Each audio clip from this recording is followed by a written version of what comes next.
샬롬 샬롬 샬롬 샬롬. 하나님 사랑합니다. 여러분 주 안에서 사랑합니다. 오늘 사순절 아침 예배, 새벽 예배죠. 8장 히브리서 8장 6절에서 13절 새 언약의 중보자 이런 말씀으로 함께 은혜를 나눕니다. 그러나 이제 그는 더 아름다운 직분을 얻으셨으니 그는 더 좋은 약속으로 세우신 더 좋은 언약의 중보자시라. 저 첫 언약이 무음하였더라면 둘째 것을 요구할 일이 없었으려니와 그들의 잘못을 지적하여 말씀하시되 주께서 이르시되 볼지어다 날이 이르러니 내가 이스라엘 집과 유다 집과 더불어 새 언약을 맺으리라 이렇게 말씀을 하시죠.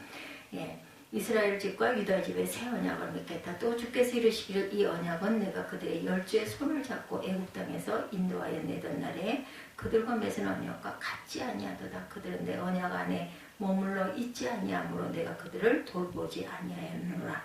또 주께서 이르시되 그날 이후에 내가 이스라엘 집과 맺을 언약은 이것이니 내 밥을 그들의 생각에 두고 그들의 마음에 이것을 기록하리라. 나는 그들에게 하나님이 되고 그들은 내게 백성이 될 것이다.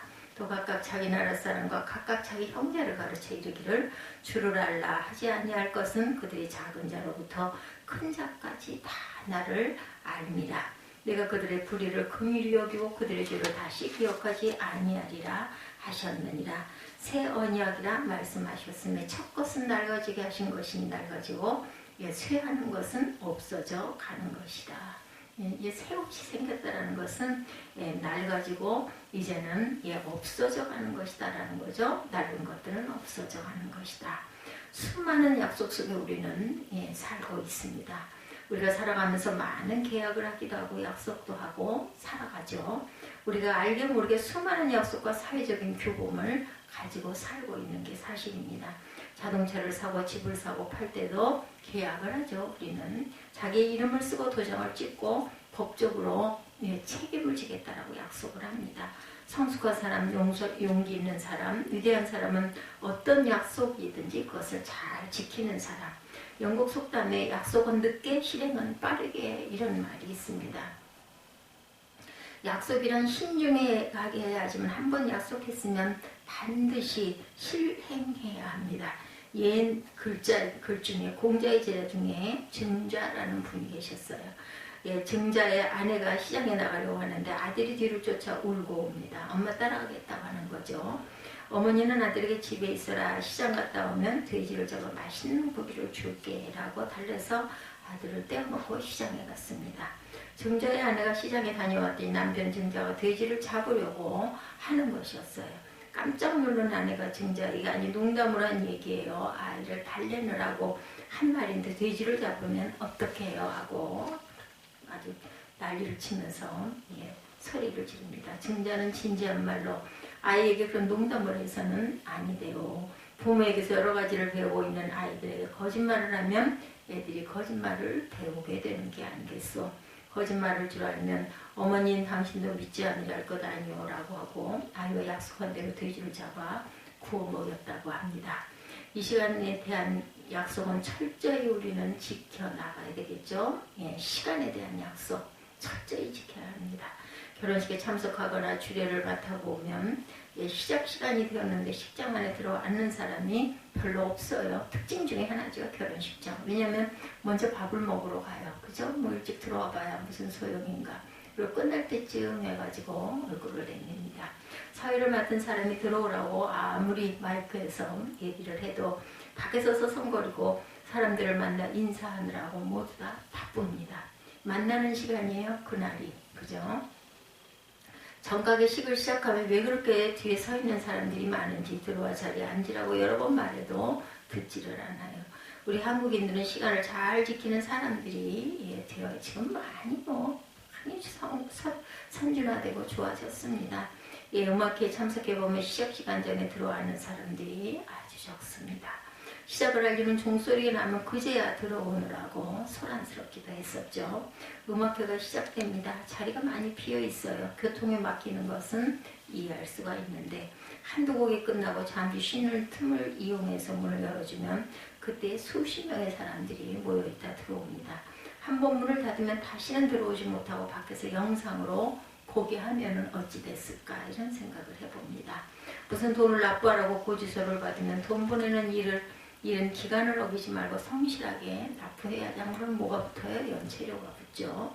그 정한 기간은 우리 사회의 약속이고 절대적인 약속, 지켜야 할 약속입니다. 법적인 공과금은 납부기한이 반드시 있습니다. 자동차 보험도 보면 정해진 날짜와 시간이 지나면 보험 효력이 정지되고 연체료가 붙죠. 자동차 보험은 특별히 그렇습니다. 몇 시간 때문에 엄청난 손해를 간수하기도 합니다. 미국은 다인종이 모여서 나라를 이루었죠. 미국 뉴욕의 도로교통법은 자동차 보험의 효력을 상실하면 그 차주의 운전면허도 따라서 즉시 정지가 된다고 그러네요.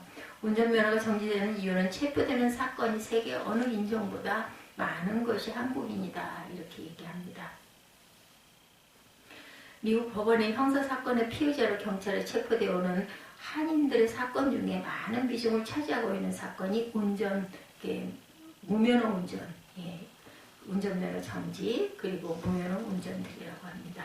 그들의 대부분은 보험료를 제때 납부하지 않아 면허가 정지된 사람들, 그렇다고 그러네요. 우리는 약속을 잘 지키고 준법 정신이 강한 민족이 되어야 할 줄 믿습니다. 조금 있다 내지 조금 늦으면 누가 뭐라나 이런 말들이 사라져야 합니다. 오늘은 새 언약에 대한 말씀을 제가 드리고 있습니다. 좋은 언약, 새 언약의 중보자라는 제목으로 함께 은혜를 나눕니다. 성경의 언약, 계약, 약속 이런 말은 거의 같은 뜻을 가지고 있죠. 사람과 사람 사이에 속한 관계는 약속이라는 말로 사용하고 하나님과 인간 속의 관계를 말할 때는 언약, 계약 이렇게 얘기합니다. 우리가 성경을 구약과 신약이다 이렇게 얘기하죠. 신구약이라고 말합니다. 구신약이라고는 별로 말하지 않죠. 구신약이라는 발음이 좋지 않기 때문에 신구약이라고 말을 하기도 하죠. 구약과 신약이라고 말할 때 약이라는 말은 약속, 언약의 그 뜻을 가지고 있습니다. 구약은 옛 언약, 신약은 새 언약, 신구약. 고대 셈족의 사회는 엄숙한 구속력을 가지는 언약의 개념이 있었어요. 그들의 상호간에 맺은 언약은 엄숙한 구속력을 가지고 있었던 거죠. 그들이 말하는 것은 하나님이 들으신다고 생각했고 말에 신용이 없으면 그런 사람이 아니라고 보았습니다. 이스라엘 사람들은 하나님이 만물을 창조하실 때 말씀으로 창조하셨다고 믿으면서 말에는 힘이 있고 책임이 따르고 구속력이 있다. 반드시 지키고 행해야 한다라고 믿었습니다. 고대 셈족 사회에서 큰 책임을 동반하는 언약은 혈맹의 언약이다라고 말했다고 그래요. 상대방의 피를 마시고 형제가 되고 한 민족이 되었다라는 그런 언약식들을 했다고 합니다. 언약을 맺은 당사자가 서로 협력하여 교제하는 정도가 아니라 둘이 하나가 되는 깊숙한 그러한 그 행함으로 인하여 구속력을 가졌다라고도 합니다. 히브리인들이 사용하는 언약이라는 말은 베리트라고 해서 자른다, 가른다라는 뜻을 갖고 있습니다. 언약을 기준하는 의식을 거행하는데 그 자리에 짐승을 잡아 두세 조각으로 나누어 한 조각씩 가지고 가서 그 중에 한 조각을 음식과 함께 구워 먹었다고 하죠. 짐승을 잡아 쪼개고 나누는 것, 가르고 자르고 가른다라는 말이 언약이라는 말이 되었다고 그래요. 짐승을 자르고 가르면 짐승은 죽죠. 계약의 당사자 중에 하나가 계약을 어기고 파기할 때 어떠한 죽음도 받아들여야 한다는 그런 심각한 뜻을 가지고 있습니다. 히브리인들은 이렇게 생명을 걸고 죽음을 각오하고 혈맹 관계에 들어갑니다. 고대 문서에 나오는 계약 과정을 보면 계약을 맺을 때는 양이나 소를 세 부분으로 나누고 그 중에 일부는 한 부분은 태우고 일부는 서로 나누어 가졌다라고 말하죠. 만일에 계약을 위반한다면 이렇게 짐승이 죽는 것처럼 죽일 수 있다는 강력한 메시지를 담고 있는 것이 계약이라는 것이죠. 하나님은 이스라엘 민족과 계약을 맺으셨는데 이것이 시내산의 언약이었었죠. 모세는 아론의 두 아들 나답과 아비후와 이스라엘 장로 70명과 함께 시내산으로 올라가 야훼께 나아갑니다. 모세는 하나님 앞에 가까이 나아가고 나머지 사람은 멀리서 경배했죠. 모세는 하나님으로부터 말씀을 들으며 세상 백성들에게 나와 그 말씀을 그대로 전달했습니다. 모세는 십계명과 그와 일반법에 대한 상세한 말씀을 들었고 십계명의 두 돌판도 받았습니다. 모세는 언약 체결 의식을 거행하죠. 출애굽기 24장 1절에서 8절에 자세히 나타나 있습니다. 모세는 이른 아침에 일어나 하나님의 모든 말씀을 기록하고 이른 아침에 산 아래 제단을 쌓고 12지파를 나타내기 위하여 12개 기둥을 세웠어요. 모세는 청년들로 하여금 소를 잡아 번제와 화목제를 드리게 합니다. 모세는 소의 피를 여러 양푼에 담아가지고 절반은 제단에 부어드리고 언약서를 가져다 하나님의 말씀을 낭독하여 듣게 하니 백성들이 여호와의 모든 말씀을 우리가 준행하리이다 라고 서약을 합니다. 그 피를 가지고 백성들에게 뿌리며 모세는 선포를 합니다. 이는 야훼께서 이 모든 말씀에 대하여 너희와 세운 언약의 피니라 외치죠.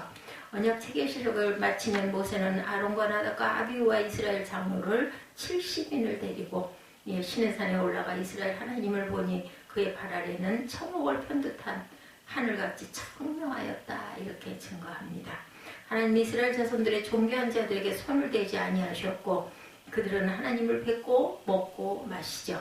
이것으로 언약 체계의식을 마칠 수가 있는데 구약 신의 산 언약은 피로 맺은 이런 언약은 제단은 하나님을 상징하고 모세는 중보자고 이스라엘은 하나님의 언약을 맺은 백성이 된 것이죠. 하나님이 이스라엘의 하나님이 되시고 이스라엘은 하나님이 먹이시고 인도하시는 하나님의 친자식, 친백성이 되었어요.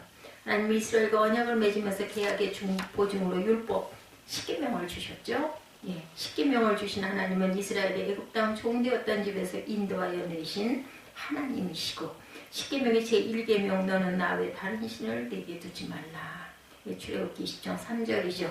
이 10계명의 첫 단추입니다. 이스라엘이 이 첫 단추를 잘 꿰어야 했었어요. 하나님이 가장 싫어하시는 것은 능력 있는 신이 아니고 피조물에 불과할 것을 하나님 옆에 갖다 놓고 그것도 신이라고 하나님과 비교하는 것이죠. 우주 만물을 창조하신 하나님이 누구와 비교되는 것은 있을 수가 없습니다. 하나님이 진노하시는 것은 하나님 외에 다른 신들을 우리에게 두신 것. 하나님은 우상을 만들지 말고 우상에게 절하지 말아라 말씀하셨습니다. 선지자 에레미야는 하나님이 이스라엘을 선택하고 이스라엘 하나님이 되시겠다고 하신 것은 마치 하나님이 이스라엘과 결혼한 것 같다라고 말씀하시죠. 하나님과 이스라엘의 관계를 부관계를 가지고 설명하고 있는데 하나님은 한 여자의 남편과 같이 언약을 지키고 최선을 다하여 이스라엘을 보살피고 있는데 이스라엘은 정결한 아내로서의 그 언약을 깨뜨립니다. 하나님이 제일 싫어하는 우상을 숭배하고 있었던 거죠. 이 우상 숭배는 하나님 앞에 간음하는 죄악입니다. 그래서 첫 언약이 파기가 되죠. 오늘 본문 말씀은 새 언약에 대하여 말씀하고 있습니다. 히브리서 기자는 구약 에레미야 선지자가 예언하신 말씀을 인용해서 해석하고 있죠. 에레미야는 하나님의 말씀을 받았어요.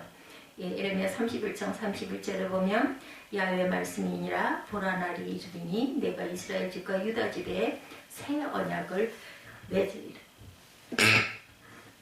이렇게 말씀하죠. 새 언약이라고 말씀합니다. 이제 하나님은 에레미야 선지자를 통하여 새 언약을 맺을 것을 예언한 거죠. 본문 6절에 보면 그러나 이제 그는 더 아름다운 직분을 얻으셨으니 그는 더 좋은 약속으로 세우신 더 좋은 언약의 중보자시라. 그는 우리 구주 예수님이죠. 예수님은 참으로 아름다운 직분을 받으셨습니다. 그는 더 좋은 언약으로 세우신 더 좋은 언약의 중보자가 되시죠. 예수님은 모세가 받은 직분보다 더 아름다운 직분을 받으십니다. 그것은 더 좋은 언약의 중보자 하나님 전에 들어가는 대제사장의 직분자이죠.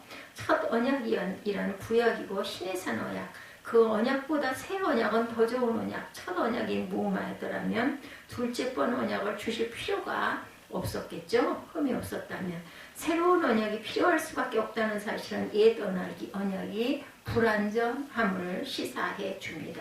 첫 번째 언약도 참으로 좋은 언약이었는데 사람들이 그것을 지키지 못하고 율법이란 사람을 속박하는 것으로 알고 버렸어요.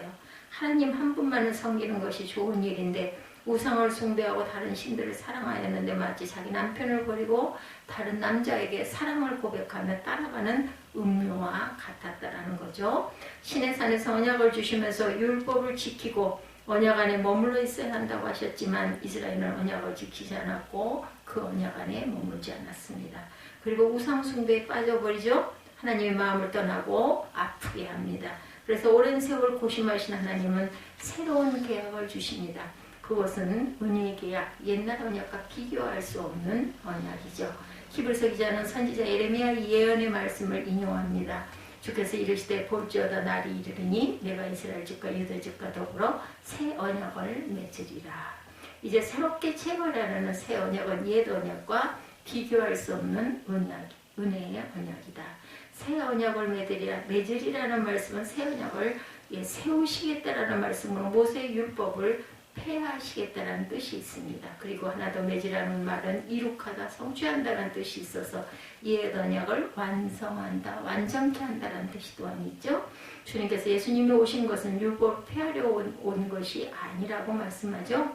마태복음 5장 17절에 내가 율법이나 선지자를 폐하려 온 줄로 생각하지 말라. 폐하려 온 것이 아니요 완전하게 하려 함이라 말씀하십니다.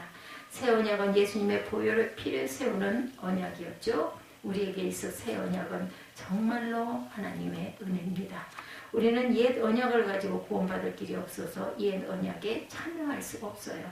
옛날 언약에는 십계명의 말씀을 돌 위에 새겨주셨지만 이제는 우리 마음판에 새기도록 하시죠. 마음판에 기록한다는 말씀을 잊어버리지 않게 하시겠다는 뜻입니다. 인격적인 변화를 주신다라고 말씀하죠. 하나님은 우리를 구원하신 말씀, 우리를 사랑하신다는 말씀, 우리 마음에 새겨주셔서 새 사람이 되게 하셨어요. 우리 안에 구원해 주신 보증으로 성령을 보내주셔서 우리를 성전 삼고 항상 거하시고 상주하시겠다라고 말씀합니다. 이제는 전 세계 모든 사람이 하나님을 아버지로 고백하도록 하십니다. 하나님은 우리의 하나님이 되시고 우리는 하나님의 백성이다. 11절이죠. 각각 자기 나라 사람과 각각 자기 형제를 가르쳐 이르기를 주를 알라 하지 아니할 것은 그들이 작은 자로부터 큰 자까지 다 나를 알미라. 이렇게 말씀합니다. 하나님의 깊은 말씀을 다 해석할 수가 없지만 이제는 우리 주님 안에서 하나님과 교제함으로 하나님을 경험하며 알게 되었죠. 하나님은 무서우신 심판주로 아는 것이 아니라 우리를 구원하시는 아버지 하나님과 깊은 교제가 이루어질 것을 말씀합니다. 우리 주님은 당신이 죽으심으로 이루어질 새 언약을 말씀하죠. 누가복음 22장 19절에서 20절에 보면 성만찬을 제정해 주시면서 또 떡을 가져 감사기도 하시고 떼어 그들에게 주시며 이르시되 이것은 너희를 위하여 주는 내 몸이라. 너희가 이를 향하여 나를 기념하라 하시고 저녁 먹은 후에 잔도 그와 같이 하여 이르시되 이제는 내 피로 세우는 새 언약이니 곧 너희를 위하여 붓는 것이니라 말씀합니다. 예수님이 피 흘려 돌아가시고 십자가를 지심으로 우리는 주님을 영접하여 하나님의 자녀가 되고 우리의 더럽고 추한 모든 죄를 용서받았어요. 우리는 주님 안에서 새로운 언약에 이제는 들어가게 되었습니다. 예수님이 흘리신 보혈은 새 언약의 보증으로 흘리시는 피였죠. 고린도전서 11장 25절에 식후에 또한 그와 같이 잔을 가지시고 이르시되 이제는 내 피로 세운 새 언약이니 이것을 행하여 마실 때마다 나를 기념하라 하였으니 라고 말씀합니다. 하나님이 약속하시죠. 12절이죠. 내가 그들의 불의를 긍휼히 여기고 그들의 죄를 다시 기억하지 아니하리라 하셨느니라. 하나님이 주신 사랑하는 독생자 예수 그리스도를 십자가에 내어 죽게 하실 때 주님 안에서 모든 사람을 용서해 주시는데 그의 불의를 긍휼히 여기고 그들의 죄를 다시 기억하지 아니하겠다. 찰스 스펄전 목사님은 언약의 개념을 이해하지 못하는 사람은 석사학위를 주지 말라고 했다고 그래요. 언약에 대한 말씀은 성숙한 사람, 말씀을 깊이 연구하고 깨달은 사람에게 주시는 말씀입니다. 하나님이 구원하시는 은혜가 예수에게 나타나죠. 예수님은 더 좋은 언약의 중보자가 되어주셨어요. 예수님은 하나님에게서 그의 독생자 아들입니다. 그리고 우리에게는 우리의 대표, 사랑하시는 주님으로 우리를 대신하여 돌아가신 분. 고린도전서 15장 22절에 아담 안에서 모든 사람이 죽은 것 같이 그리스도 안에서 모든 사람이 삶을 얻으리라고 말씀하죠. 우리는 예수 그리스도 안에서 죽었고 예수 그리스도 안에서 새 사람이 되었어요. 그리고 예수님을 모시고 하나님은 우리의 아버지가 되셨고 우리의 죄는 기억하지도 않겠다. 이사야 43장 25절에 곧 나는 나를 위하여 내 허물을 도말하는 자니 내 죄를 기억하지 아니하리라 말씀합니다. 도말한다는 말은 씻어낸다, 닦아낸다, 지워 없애겠다라는 거죠. 우리의 모든 죄목을 씻어버리고 닦아내시고 지워 없애버리시겠다라는 겁니다. 예수님의 피로 우리의 죄를 씻었어요. 시편 103편 12절에 동이 서에서 먼 것 같이 우리의 죄가를 우리에게서 멀리 옮기셨느니라 라고 하십니다. 동과 성은 영원히 만나지 않아요. 예, 이사야 38장 17절에 주께서 내 영혼을 사랑하사 멸망의 구덩이에서 건지셨고 내 모든 죄를 주의 등 뒤에 던지셨나이다 라고 합니다. 하나님은 등 뒤에 우리의 죄를 던져버리시고 다시는 뒤돌아보지 않으셨어요. 미가서 7장 19절에 다시 우리를 불쌍히 여기셔서 우리의 죄악을 발로 밟으시고 우리의 모든 죄를 깊은 바다에 던지시리라 이렇게 말씀합니다. 하나님은 우리의 죄를 발로 밟으시고 우리의 모든 죄를 깊은 바다에 던져버렸어요. 깊이 1m만 되는 해연에 던져버리시고 다시는 떠오르지 못하게 합니다. 1만 미터, 1m가 아니죠. 1만 미터. 오늘 본문 히브리서 8장 12절에 내가 그들의 불의를 긍휼히 여기고 그들의 죄를 다시 기억하지 아니하리라 하셨느니라 말씀합니다. 예전에 지은 죄 때문에 고민하고 계십니까? 하나님 앞에 회개하시고 잊어버리시기 바랍니다. 하나님도 기억하지 않겠다고 하셨는데 왜 우리가 죄의 안개 자책감에 사로잡혀 앞을 향하여 나아가지 못하겠는가? 죄의식에 사로잡혀 전전긍긍하는 사람은 좋은 자동차를 타고 나가는데 사이드 브레이크를 채우고 왜 차가 나가지 않느냐고 말하는 사람과 같습니다. 우리는 하나님 나라에 예약이 되어 있어요. 우리 주님이 마중 나오신다고 말씀하죠. 우리 주님 우리의 살 집도 예비해 놓고 기다리고 계시는 거죠. 마침내 천사장의 호령과 나팔 소리에 맞춰 신랑 예수님이 신부된 성도와 교회로 데리고 오십니다. 하나님 우리 아버지가 되시고 하나님이 되어주시는 약속, 우리 안에 말씀을 주시고 성령을 보내주셔서 새 사람이 되게 하는 것, 우리의 죄악을 용서하시고 불쌍히 여기시면서 우리의 죄는 기억도 않으시겠다고 약속하신 하나님을 높여드리십시다. 새 언약의 중보자이신 주님 안에 들어와 구원받는 감격을 새롭게 하시고 하나님의 은혜에 보답하시는 저와 여러분이 되시기를 주님의 이름으로